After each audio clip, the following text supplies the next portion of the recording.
Hello? Hello? Oh my god, where have you been? I have to tell you something. Girl, bring it. I'm ready. Welcome to the Call Me Later podcast, where we will cover the personal, the popular, and the peculiar. I'm Loretta Rolonge. And I'm Annie Steinberg. And you've now been dialed into our weekly call about relationships and dating, pop culture and lifestyle, and friendship and community in the city of Medellin. No, you need to call me later. Hello? No, pero llámame ya. Hey, call me later. On this episode, we'll be covering some thoughts on being a third culture kid, love triangles with your bestie. No, fuck! Okay, sorry. On this episode, we'll be covering some thoughts on being a third culture kid, love triangles with your bestie, courtesy of Paul Mescal and Daisy Edgar-Jones, and the very interesting expat Facebook group in the city of Medellin. But first, you guys, even though you've heard an amazing intro song from episode 1, we've been recording without having our intro song ready until now. So this is the first time we've heard it before recording. And we just want to shout out real quick our DJ and musical mastermind, Juan. His handle is at Tambien Juan, which is TAMBIEN_JUAN. Send him some love. Please give him all the love in the world. He's an amazing, amazing DJ. And we can't believe he did this for us. And that song is fucking amazing. That's all I gotta say. It's fire. Let's talk about being. It's so fire, right? Yeah. And now let's talk about being a third culture kid.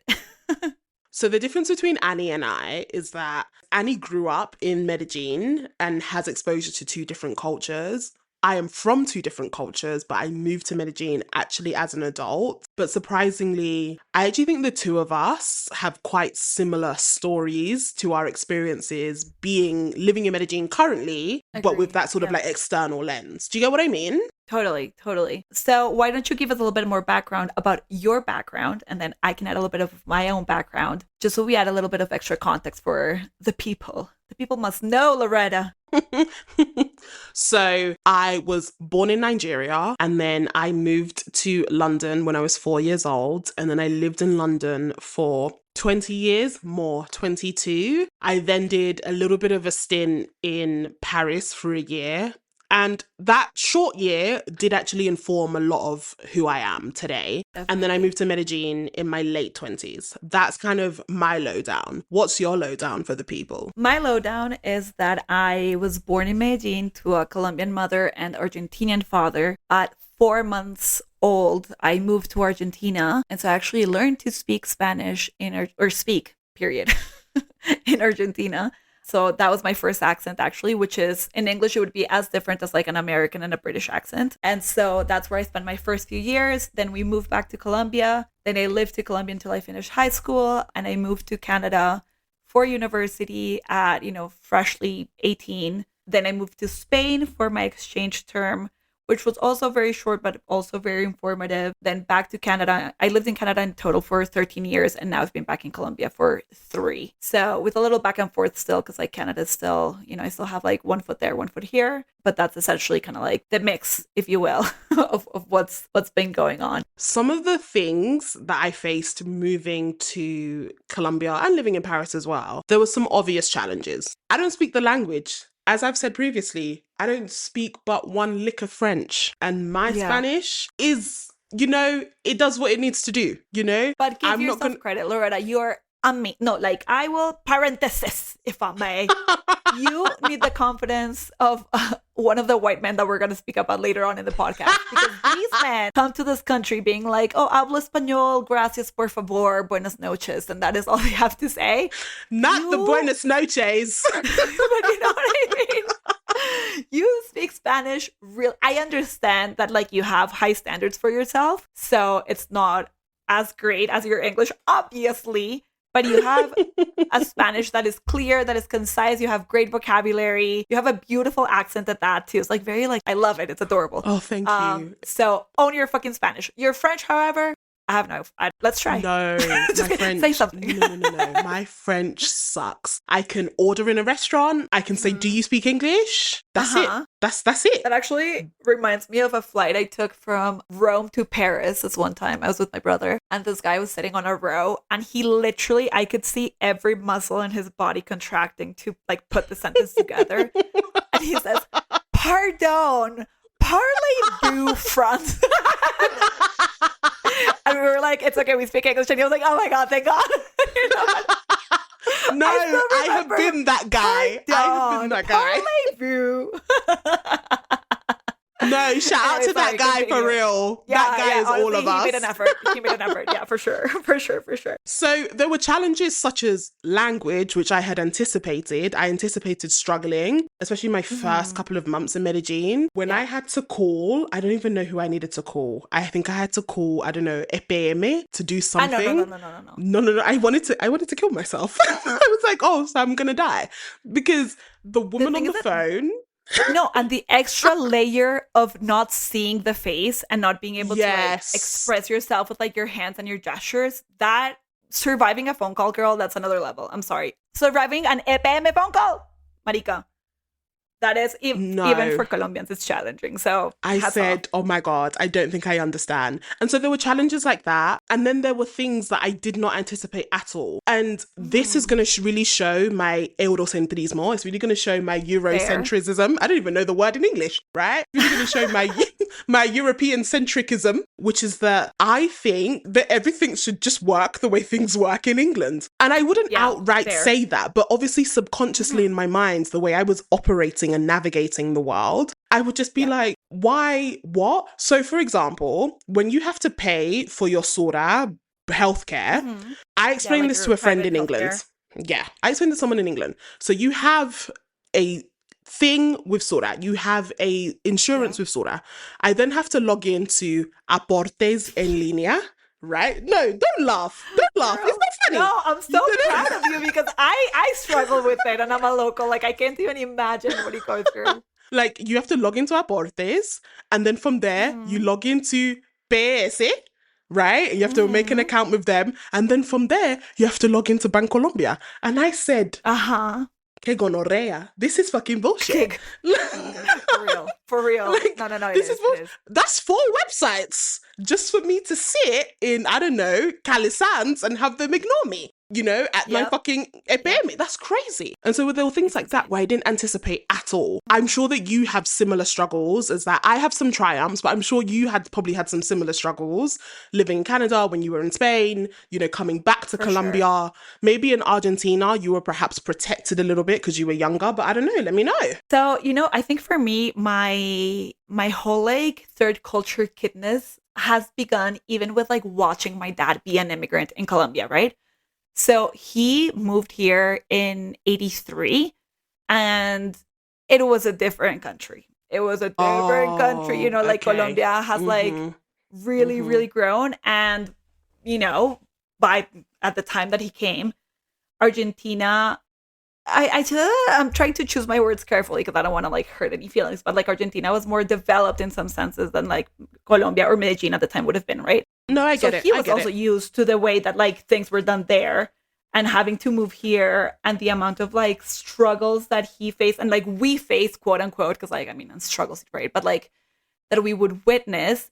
It was insane. Like, thank God, every time once things were resolved, it was all just kind of like an anecdote. And I think that's kind of like informed my humor in a way where like every time anything is going really poorly, I'm like, this is going to be a great story. But it's so frustrating. So I'll tell you, for example, my dad became a citizen. I believe he was 45 when he became a citizen of Colombia, right? Perfect. Applied for citizenship, yada, yada, yada, the whole thing. He gets his ceremony. We went, you know, I wore a beautiful pink dress. I remember that much, you know. Yeah. And then he had to go get some of the paperwork in Colombia that's mandatory. It's called la libreta militar. La libreta militar is your like military document that demonstrates whether you did military service or not and why. Because like some people are exempt, some people don't get chosen, whatever. But you have to have it because in Colombia, it is mandatory for you to carry that document as a man, right? So like it demonstrates whether you did or you didn't do it. And if you get, you know, there's like a roundup, there's like police, whatever, and you don't have that document on you, I believe they're like entitled to like carry you away, essentially, right? Carry me where? Somewhere. To prison? I don't fucking know. I haven't gone that far. No, I don't think to prison. I think to service. I think like that like happens to like young boys where like if they don't have the paperwork, they can just be taken and be made do military service. Maybe question. Again, this podcast, we've said it before and I'll say it again. all vibes, no research. So, Say it, but girl. Say it loud. All vibes, no research. But like it is a mandatory document essentially, right? So obviously my dad being the most organized person you've ever met on earth, that he has never had an expired document. He does everything the day that he has to do it. I think he became a citizen on a Monday, and on a Tuesday he went to La Cuarta Brigada, which is where you do this paperwork essentially, to request that document. Obviously, this man is now 45 years old, way past his military prime, with no need to do military service because he's kind of like a naturalized citizen. So he goes there. First thing he's told is, sir, no, your son has to come and do this himself. You can't do this for him. And he's like, no, it's me. I am the person that needs to get this document done. And they were like, fine. He tells me also that he was like in line, 45, right? And like a bunch of like 17-year-olds are like, hey, Cucho, like, hey, old man, you know, like, what, do you need a seat? Like, and they're like getting him a seat so he can sit down. And he's like, I'm fine. Like, I can stand. It's okay. Anyway, he finally gets to like the toll, or like his name gets called, whatever. They do the paperwork and then they hand him a fine because he is, let me do calculator. Let's do like a little like 45 minus 18 because I can't do this on my mind on the go. 27 years late on doing military service. So he had to pay a fine for 20. And he was like, my man, I've been Colombian for one day. Like I have one singular 27 day. years late. And literally the guy was like, well, you should have done it on time. And he's like, no. Like, let me explain. At 18, I lived in another country where I didn't know that Colombia, was in my plans at all. And the guy was like, well, you should have known. And he was like, how was I supposed to know that I was? Anyway, it was this whole freaking thing. He had to keep going like up the levels, kind of like call the manager, until finally somebody waived his fee for the fucking military service that he should have known that he should have done at 18 when he moved to Colombia. I don't know, like when he was 30, right? Anyway, so we lived with that constantly, and like small things like that happening every time we got into a taxi, because my dad obviously has an accent. They would try to scam us and like try to like take us in the wrong direction. And my dad would be like, no, my man, like I've lived, like he's like, I'm older. I've been in this country longer than you've been born. Like I know the way that we're going, And so little things, we have like a million stories of these. So I would say that was like my first like exposure to like seeing what it means to be an immigrant and what it means to like, be from like a different culture. And I think that made me very, very kind of like aware to it. Obviously when I was in Argentina, what you were saying, like I was very young and very protected. Whereas like being here, like as a teenager and like later on in life, I've seen all of these things happen. Like recently he had to update his passport, like change his passport. And they were like, oh, well, like you need like your citizenship document. So he brought it, but his citizenship document is so old at this point that it doesn't have a QR code that like the new ones have. And he was like, well, that's not my problem. And they were like, nope, like we can demonstrate that you're a citizen with this. And he's like, I have my previous passport. That's like crazy. I have that I took out at this office. And they were like, nope, doesn't. So anyway, it has to become a thing, la Cancillería, this and that. And so I think that was like my first kind of like eye-openness, if you will, with like all of like what it means to be, like living in a different culture. And for him, historically being like, like, why can't things work this way? Like, again, being used to like things working very differently in his own country, for better or for worse. But like, I know that is kind of like a struggle that he dealt with like for all these years. I think there's a lot of representation in terms of my parents came or I came to a certain country and these are the challenges that I face. But then when you then have that third sort of intersecting culture, I think it's difficult. I think in a lot of ways in London, I was very blessed because I moved to London, which everybody knows is the capital of Nigeria, basically, unofficially. That's the capital because Nigerians are everywhere. We're everywhere. We love it. We're about to take over the US as the third most populous country in the whole world, a country the size of Texas. We're everywhere. We're everywhere. And that doesn't even account for the people who are like the diaspora. That doesn't even account for the people who like live in other countries. That's just the people who live in the country. And London is full of people from everywhere. People are surprised that there's Colombians in London. There's people everywhere in London. Literally, it's a mini New York. It has a bigger population than New York, actually. No, absolutely. But it's it's a mini New York. I think I was blessed in that kind of sense because I didn't deal with some of the struggles of like that. I know a lot of people who were of Indian descent, who are of Korean descent, who have really spoken quite loudly about how people mocked my food. And I went, Tunde was sitting next to me smashing that jollof rice with me, right? There was none of that. Yeah, There was none of that yeah. tension whatsoever. And listen, I'm gonna speak my full truth. Colombians love a stereotype. They love a stereotype. They like to just see the surface of things and they're like, I know everything about this situation. That's what they're like. I'm sorry, I said what I said. I said what I said. And I think that say it and sometimes, I'll own it. you know, and I think sometimes we're guilty of that because sometimes two people can just be close friends. Oh, They can just be like, you my friend. I think I know where you're you going. mean a lot to me. You know, sometimes two people can just be besties. And Anna, you don't need to make it a thing, you know? I'm decomposing as you say this. Nope. Okay. So I think I have the gossip that you need to hear about this. Daisy Edgar-Jones and Paul Mescal or Mescal. I still can't hear the difference, so I'm going to call him Paulie. It's Mescal. It's Paul, because you got to think like, Mescal. isn't he Irish? So it's like, is he Irish? No, because that's the drink. It's Paul Mescal. Mescal. Okay, Paul. Yeah. From Normal People fame, beautiful couple, great book, great show. So this is what's going on, Loretta, and I need you to tell me how you would feel about this. Historically, people have shipped them, if you will, right? People love them. People want them to be together because they were such a great couple on the show. So it makes sense that they want them to be together IRL. Okay, so far so good. Then he dated Phoebe Bridgers. I might also be pronouncing her name wrong. Who knows? There is a very, very famous picture, I think at this point we all know, where they're at the Met Gala. Daisy's getting her picture taken. Kind of like in the background, you see Paul and Phoebe also getting their picture taken. However, he's not looking at the cameras that are taking their photo. He's looking at Daisy from a distance because he's obsessed with her, evidently. Okay, so that was drama at the time. Then I think Phoebe like cheated on him with Bo Burnham or something like that. I don't even know what else happened. Again, vibes not research.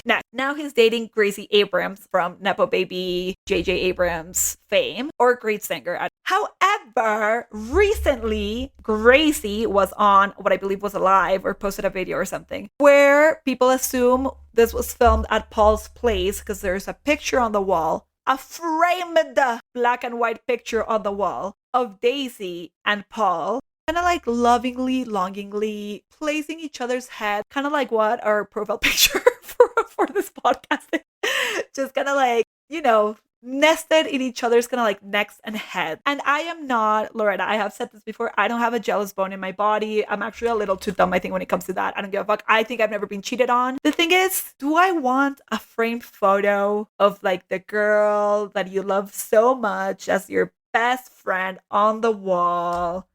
I don't know. Like, I remember getting back with an ex at one point and he had gone to like one of those paint nights with his little thing that he had in between us. And so he had the painting that he painted on that paint night on the wall. And I was like, no. And he was so proud because he had like, he thought, whatever, if you're listening, it was really ugly. But he thought he'd done like a great job painting that painting. And so when he told me that it was like from the paint night that he went with this girl, I was just like, nah, that's not gonna happen. That's not, I don't like, and this was a painting. Did I make him take it down? No, obviously. He was so proud of it. He thought it was beautiful, whatever. He couldn't paint for shit. But a picture? No. No, gracias. I am like a medium level jealous person, is what I would say. So like a reasonable jealous person. I'm a very reasonably jealous person. Fair. I have a friend who she was like, she might listen to this and know it's her, but listen, I keep you anonymous. And normally I don't keep anyone anonymous, but sis, I'm gonna keep you anonymous. She was like, she doesn't want her partner being kind to any other woman. So for example... straight up. Yeah, kind at all. So for example, the big love of my life, he had a best friend. And to be honest, I didn't really like this best friend like, at all. And the three of us went for dinner, one of the most torturous dinners of my life. And then he dropped me back off at his house. And then he said, okay, wait here. I'm going to walk Anna home. Her name is Anna. I'm going to walk Anna to her house. Right?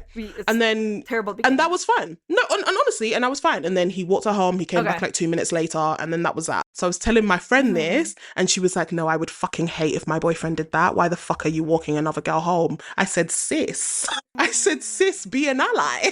You know? And she was like, her reasoning is because men are sick. And I agree wholeheartedly, you know? I stake my life against that. But she was like, listen, in those 2 minutes, he's going to be doing all sorts. I said, sis, Come on. That's Now, fast. you know, he's like, listen, that's a quick time for a bit of a nipple, you know, nipple nibble or whatever. I don't know. And so if I walked into my partner's house and there was this picture, I'm looking at this picture right now on my phone of him and his best friend, right? I'm going to have questions. I'm going to have some questions. And the questions are going to be, did you fuck her? Did you want to fuck her? Do you love her? Do you want to love her? Am I just the side streets that you're going to take to join the highway of your life with her? Because also, let me tell you something, men know in the back of their minds that, listen, you know, things just aren't aligning for a Daisy and I right now, you know, so I'ma just wait to the time. Because also I've had a girl do that with a previous partner of mine where I was like, this girl's just waiting for you to pick her, and so you need to tell her she's never getting chosen, right? Those are my questions. I don't think you can just go full blown, because I think some people have super hard boundaries. Like I've even seen videos of like the way my husband hugs me compared to how he hugs other women. And he does have you seen those videos? He's like, my husband only does a side hug.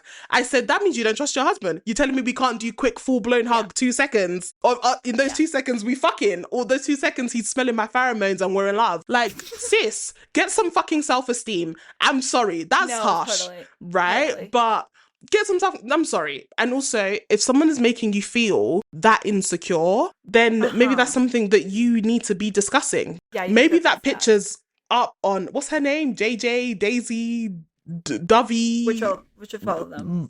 You know, Gracie? One of them. Daisy Edgar-Jones? Not Daisy. Who's the one that Paul Mescal's dating? Gracie Abrams. So maybe she has that at her place, like a beautiful picture of her boyfriend and his best friend. You never know. Maybe in the bedroom, there's some really BDSM picture of the two of them. Okay, but I have some follow-up. You ask these questions. Do you believe the answers? That's a rough one, because men are snakes in the grass. I know this is sounded like an I Hate Men podcast, because it is. And I know and why shouldn't it be?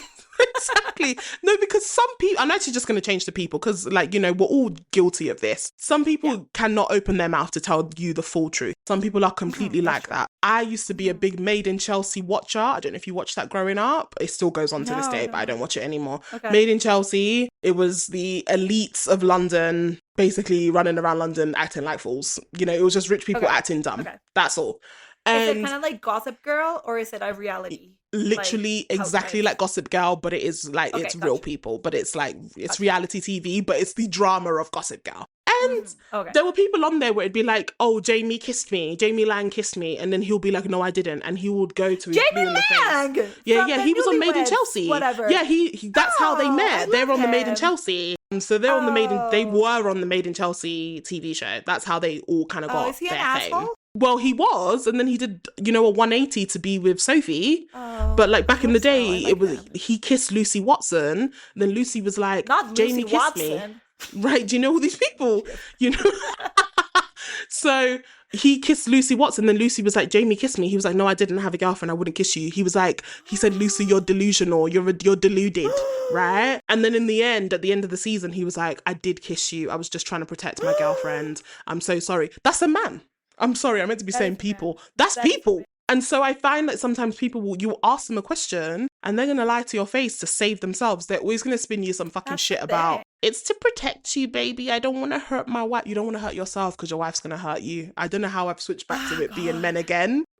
You know? No, but I think those answers, to be completely honest, I think it's so important to like get back to our intuition. And sometimes if you feel like that little tiki in the back of your head, you have to hear it, unfortunately. However, I will say I hate is a strong word.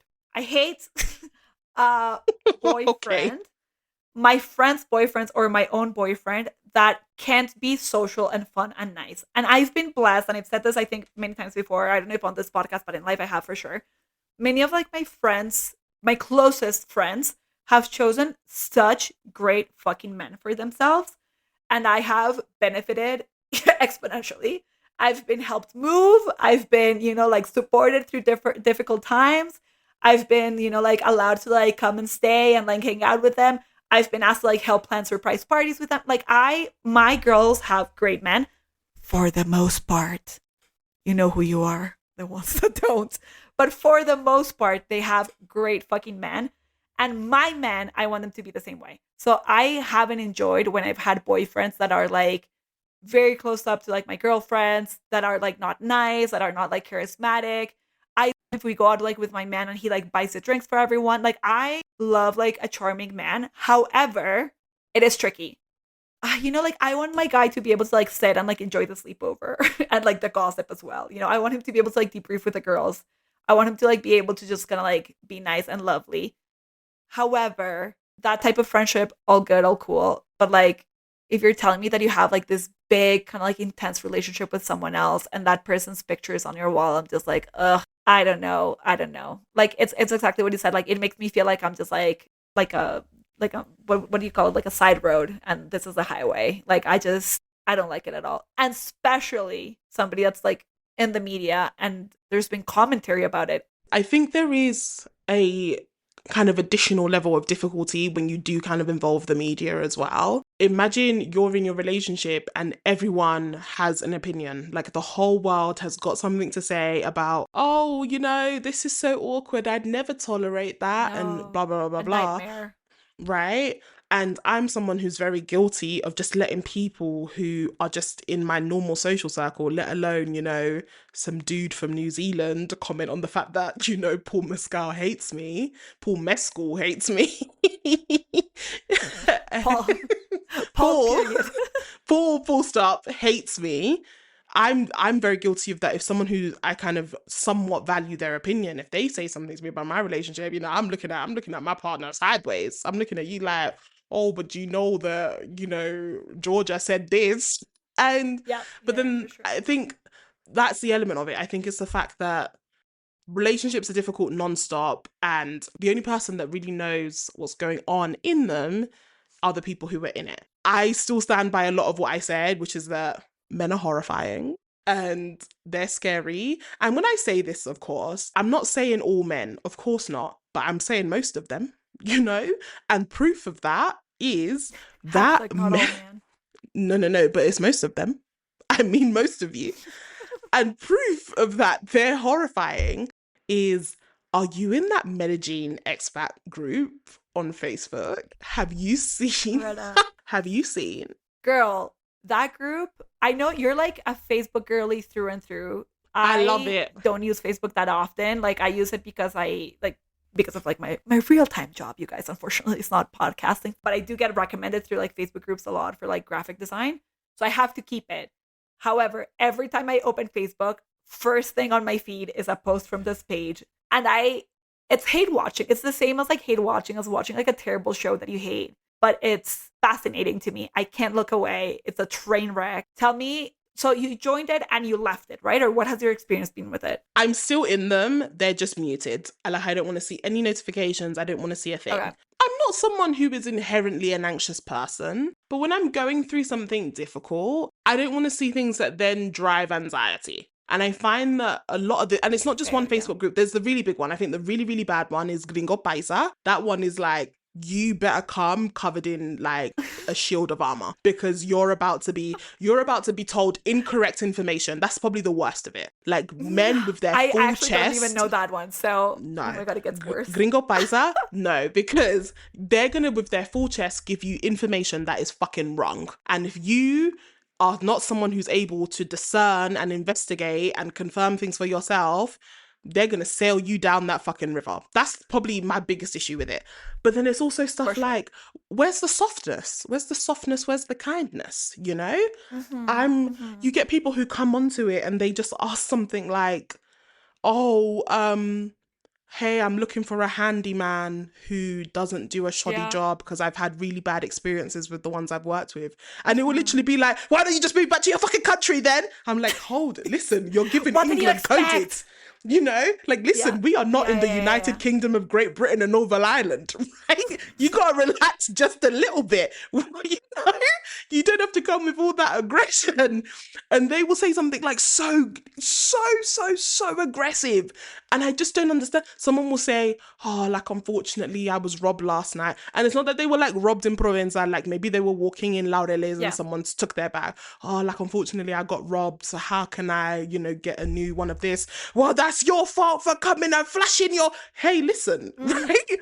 I didn't flash anything. Someone unfortunately targeted me, and I know people say like, oh, no, there's babaja, no, there's babaja. Suck my dick about this babaja. Yeah, Like yeah. some people just want to fucking rob you, and there's nothing you can do about it. Yeah. Like, and I feel like there's some huge victim blaming that goes on there, and I've just never seen a society. And I find actually, one guy wrote in the group, he just wrote something like, oh, what did he say? It was something so like normal. It just went, hey, what are the current immigration queue waiting times at the moment at the airport? And someone, Annie, who's not even Colombian, his name was Francois, something extremely French. His name was like Francois, I don't know, Louis V. Bro literally wrote, for first sure. comment, Yeah. get out of the country. Bro, you get out of the country too. You clearly ain't. You nuts. Oh And my I just, God. I couldn't understand it. I think for me, these groups, and I'll give you like a little context because I think anybody can like understands the use of these groups. It's essentially for people that are coming to the country and they ask questions and they, maybe ask like, oh, I don't know where to buy lemons, and people will tell you where to buy lemons, whatever. There's a women expat group, which I will say is lovely, adorable. Everybody helps everybody. There's like good resources. There's like camaraderie. Great. The other one that I'm in, that is not the Gringo Paisa one, but like another like expat one, which does have man. I find that my fascination with it / hatred of it is the way they speak about women. And I think that's why I feel like no pity for their situation. The way that there's like these 65-year-old men sobbing over like thinking that the 19-year-old girl was in love with them, but really she was like using them for money. And her abuelita was never sick, but like she just needed a new iPhone. And there's a lot of like men that I see in these groups that want to engage in transactional relationships in the sense of moving, like you've heard the term LBO, right? Like loser back home. No, LBH, sorry. Oh, You've heard the term LBH, yeah. so loser back home, right? So for whatever reason, maybe you're not finding someone that you like or somebody that likes you in your country, and you decide that you come to these countries where you have some leverage because you have some more money. A lot of them are not rich people at all whatsoever, but like obviously a dollar goes a lot longer than a peso.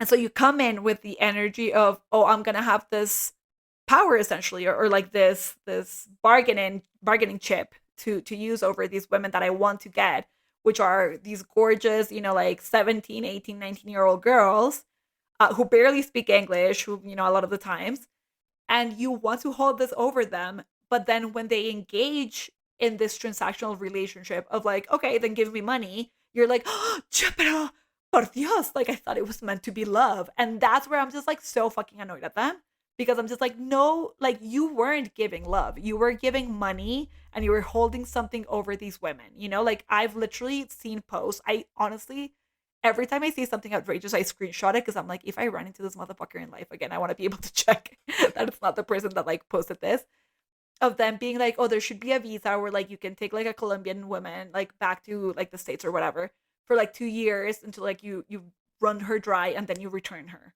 Like that's the energy of like what they think and what they want to use. And they see women as like disposable items. And so that's why I stay in that group, because it's like, honestly like it's a hate watch. It's fascinating to see how so many, not all, and I have met, and we have, so many, but most men, foreign it's friends, most, but so many guys, right, like are speaking in this way and are in the comments and are like, like making fun of each other because like, haha, you totally got scammed by that girl, instead my girl does this and that, and like all of these things, and like the way that they speak about Colombian men as well, and how like, oh, like Colombian women only want like lazy Colombian men that like live in the barrio. They always love to use the word barrio. Like they'll be writing in English or like typing in English and then they'll add barrio in Spanish. in like, the barrio. It's okay. That word exists in English as well, but fine. That are like, smoking weed all day and have their moto to pick them up, whatever, but they're going to use your money to keep him. And it's just like, why, find a normal woman. Find a woman that is not in this very disproportional relationship with you, because obviously all you have to give her is money, and then complain about the fact that there's like, that you are being, that your end of the bargain is being like demanded. It's essentially, that's the part that like I really fucking hate about it, but that's the part that I stay for, because I love seeing them get Do scammed. you? I'm sorry. That's the bit I that I just do. couldn't deal with. So like the bits with the I'm sorry. men and like them being like, oh, and then this happened. Like one guy just went on, I think it was a couple of days ago, like one of the posts had forced its way through to my timeline and he Okay. posted her, I guess maybe it was Bumble or Tinder profile. Okay. And her profile literally says, hey, I'm not a cool girl. I want to travel the world, X age old. When he went out with her, she stole 500,000 pesos. She stole, Okay. like, no, it was crazy. She stole a ring from him, like quite a Oh, high shit. value ring. And I think she also took his phone. And Oh, then he fuck. came onto the group and he was like, oh, all I want is my ring back. She can have the money, whatever. I don't care. But the ring Right. is Like maybe it's expensive like and it's sentimental sentimental. or Yeah. okay. And Yeah. then people were literally just like, from her profile, you can really suss what kind of person she is. And I think it links into what I said at the beginning about stereotyping, because sometimes you stereotype, but you need to. And sometimes you stereotype and it's horrible. Because what if she looked the way that she looked and had her profile and she was just like, listen, hon, I'm just out here looking for love. And and I've been treated badly in the past, so I'm looking for an expat. And so I don't know where the line is actually, because I remember saying this. I was like, listen, Colombians love a good stereotype, but listen, baby, I love a stereotype too. Yeah, we all And do. We all like, do. we love it. And I just wonder, like, where's the line? Because you could date someone who, like has tattoos and has piercings and they out there, beating the Bible at church every Sunday because they love God. I just don't know. I just don't know. And I find that group is so, I don't know. I can't be in them. You've just got to be in expat women in Medellin, where Yeah, that's true. and sometimes That's we true. beef in Annie. I beefed a woman in there just a couple of weeks ago. Did you? Right? I know. Oh my girl, god, how had did I miss to. this? What happened? No, I had to, because I was looking for an apartment, which we'll cover in a different episode. But I was Yeah. looking for an Of course. apartment, and listen, Medellin was giving, London prices, and I messaged a woman who was a recommendation from a friend, and I said, hey, this is my criteria, this is where I want to live, and I did it in Spanish, and she was like, sure, great. I actually have a few things available for you. Just hang tight. I'm going to send you some stuff. I said, great. She doesn't reply, So and was then it she doesn't respond. I'm like, hello, doesn't respond. And then I then don't need to move until a little bit later. So I then message her maybe in a couple months' time and I go, hey, so I'm still looking for this criteria in this area. Do you have something? And again, she replies, oh my God, hi, I definitely have quite a few things for you. Just hang tight. I'm gonna send them to you. And you know what she did, Annie? Annie, you know what she did? You know that Senora did not fucking reply to my message. And then I then was like, Oh my god. hello? And I think I even said like, oh, hello, can you send me the options? And she was like, ignore. Then in the end, I then went, this is not how you're meant to do business, was what I said to her on WhatsApp. And then this fucking cunt, and I have to use this word, I'm English, because that's what she was. She then comes onto the Medellin, the women's expat group, and she goes, hey guys, I've got this property available if anybody wants it. I was the first comment. I was the first fucking comment. I was like, good luck working with Diana Ortega. That's her name, Diana Ortega. I said, good luck. No, fuck her. I said, good luck working with her. She literally never replies. You're literally begging her to take your money. And literally, when I tell you, she opened up my WhatsApp messages. She was like, I'm so sorry. She went on the post. She was like, hey, we're a small business. I don't actually have anything for you. I'm so sorry. I said, don't you ever, because she thought she could run me a fool, right? But I'm from three cultures now, right? From three fiery cultures, Yeah. So like, listen, the women's one's got its issues, but I've been in that group for years. That's the first time I've ever had a problem, ever. No, and it is a lot kinder, and I think that people are a little more problem solvy, I would say, that in the other one. In the other one, any question you ask, you're a fucking idiot, and you should go back to your country. Yeah, why is that? Like, any little question is go home. Ego driven, like, oh well, how could you not know that? Like, obviously this and that, and it's just like, but yeah, people don't know shit sometimes, and I don't know. It's just kind of like the constant use of like you're a dumbass, but combined with like women are shit here, but at the same time posting like videos of like how to get a submissive Colombian. Oh my god. No, that's crazy. This one time on Bumble, I matched with this man, he's European. And so he asked me, we're speaking in English, right? And so he asked me if I was actually Colombian because he thought my English was great. And I was like, oh, thank you. Oh, that's So he's offensive. like, Thank no, are you. you? Yeah. And he was like, are you Colombian? Because I only date, what was the wording? He was like, I only date passive, feminine Colombian women. I don't want any foreign women. Like that's how he worded it. And so I was like, oh, not today, motherfucker. So I was like, yeah, I am. And I was like, are you Colombian? Which obviously he wasn't. And he was like, no, I'm like from da da da. And I was like, oh, that's too bad. I only date masculine Colombian men. And that was it. That was the end of our interaction because he obviously. No, and But that's I was crazy. like, you're a fucking idiot. You're a fucking idiot. Like, what do you mean you only date like passive feminine Colombian women? And I was like, well, that works both ways. And I only want masculine Colombian men. Bye, motherfucker. Like, you're a fucking idiot. I don't know. No, that's I don't know. absurd. That's It's literally an ridiculous. absurd thing for him to have said. And I've heard dating out on these streets are crazy. Because one thing I'll It'd say be so rough. quickly, oh my God, is that some of my friends who Yeah. do date in Medellin, none of the friends that you Uh-huh. know, but some of the women, Okay. they're like, yeah, so I'll go on a date with a guy. And this is a few people have said this, a few of my girlfriends have said this to me. They're like, I'll go on a date with a guy and then it's time to pay. And listen, I am someone, Uh-huh. I take incredible pride of paying for myself on a date, especially the first date, because you are Okay. not going to tell me, ay, Okay. mami, gaste, no sé, 200,000. Why don't you want to fuck me? Right, I'm right, literally going to kill your and hold it grandmother. over. No. Yeah. I'm going to pay for myself, you know? I'm gonna track down your grandmother and kill her. And I'm going to kill her. I'm gonna kill her. And so even in Europe, when I was dating, I pay for myself. Uh-huh. And some of my girlfriends kind of have similar mentalities. They're like, listen, I'd rather pay Okay, for myself, okay. especially on that first date. And so my friends go I on do this not, date. but That's let's fine. discuss this later. You know? And so some of my girlfriends will go on these dates and they're like, okay, I'm gonna order what I can definitely afford. Annie, when I tell you they go on dates, and I'm so sorry to say this, we're not stereotyping, but they are all Colombian men. And the men on Yeah. these kind of, maybe it's five occasions this has happened. And my friends will go, the guy, when the bill comes, the guy will go, you're an extranjera, you can just pay the bill, my wallet's at home. And I was like, no. What? Yes! No, Loretta, no, ¿qué? I'm This telling is, you. this is an active scam to be Yeah, reported to the yeah. police. Like, this Yeah. is, I am so angry. Are you fucking kidding me? No, Are honestly. you fucking kidding me? Honestly. They should And be like, you well, I'm know- undocumented and I don't have any ID or wallet either. Arrest me. And you know they ordered the I am most. dizzy. I'm actually, like, I feel like I yelled so hard that, like, my head is spinning. Hold on. No, it's crazy. Loretta. Honestly. I'm Honestly. sick to my fucking stomach. And that's and I said, what are you good for? Because and then my friends were like, I was ready to pay for myself. We were like, okay, yeah, 50-50. They're like, you can pay. I'm sure you have more money than me. Huh? Murder on the dance floor. I would no. I'm like, no, I'm like, sick. I said, what? Because listen, I can pay for myself, but I'm not paying for a stranger. I'm not paying for a man I just met. Choking.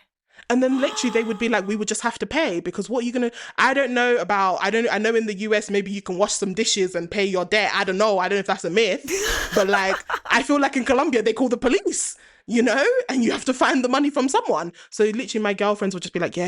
And we just pay. And you never talk to him again, but he got what he wanted. He's like, shit, I got a fat meal for free. Oh my You know? God. Oh my God. I'm horrified. I am angry. I don't even want to apologize in behalf of these men because I don't consider them my people or my culture. They're so no one's sorry. people. They're no one's people. They're no one's people. They're fucking scammers. They're pieces of shit. I am so sorry. Like, and I know I might sound, I can't even think of words. I'm so mad. And I know this might be like hypocritical because I just said that like I do expect to be paid for on the first date. And I will gladly go into that in another episode. Yeah, But like, yeah. no, this is like actively, you do not go like, you can afford this, you pay for this. Like that is so, listen, this one time I was on a date with an American guy. Yeah. We got I think we got different cocktails, but I got margaritas. And the waitress came up to me and she was like, oh, we don't actually have the tequila that goes on it. We have a different one. And I was like, immediately, I was like, this bitch is going to scam me. So I was like, okay, well, what's the difference? And she's like, no, like, it's just like the taste is a little different, but like, that's the only thing. And I was like, oh, well, that's, if it's only the taste. And she's like, yeah, that's the only thing that will change. And I was like, oh, I'm okay with it. Like, I couldn't tell one tequila from another anyway, so it's fine. So I get 2 Same. margaritas, and then we get the bill, and it's 45,000 pesos extra per No. margarita. Because No, they no, no, gave no, no, me, no. I think, Don Julio, I don't even know what it is, because again, I don't know tequilas. So whatever shot they put on it, it was like the most expensive type. Obviously, because they heard us speaking English. Obviously, because they realized that he was a foreigner, and so they wanted to charge more. And so I was like, immediately, like, he got the bill, he was gonna pay for it, and he's like, listen, there's no problem, I'm paying for this. But like, did you order something special? Because there's like extra special stuff on here. And so I take a look at the bill, and I was like, no, mom. No. So I get the waitress, and I'm like, I'm sorry, girl, like, you did not tell me this was gonna be extra. I asked you what the difference was. You told me the only thing was the taste. She was like, oh, well, like, you should have known that, like, different and I was like, no, I no, should've no, no, known no, no, no, nothing. no, Like, no. it's your job to tell me that, like, this is gonna be extra. This man was so embarrassed, Loretta. Like, he hated Oh, it embarrassed that I about made a fuss what? about it. No, I no, no, don't no, know, but he was no. like, it's fine, I'll just pay for it. Like, don't say anything else. And I was like, no, it's not fine. They're like trying to scam us. No. He was like, no, it's okay. Like, we can just go. And I was like, no, I want the manager. I'm being like the Karen of the situation. No, but you have to. And so the manager You comes have to. around, and I was like, listen, we were never warned that we were gonna be given a more expensive tequila. 90,000 pesos extra on 2 cocktails is A insane, cocktail. if I can just say. Like, I asked for 2 cocktails, 45,000 extra on each, 90,000 on top because of the special tequila. You know what I mean? Insane. But so this guy is so bad, and I couldn't let it go, maybe because I was tipsy, but I was like, no, they have, like, this is disrespectful. And again, he was paying for it, but I was like defending his fucking pocket. At one point, he was like, I'm just gonna go up and talk to the manager. He went up, I think he paid for it, he settled it, and he just paid for the whole thing. And then he was like, I want to go home, I don't want to keep hanging out. And that's it. We never spoke again. He was so like annoyed at the fact that, like, but I was just like, no, this is crazy.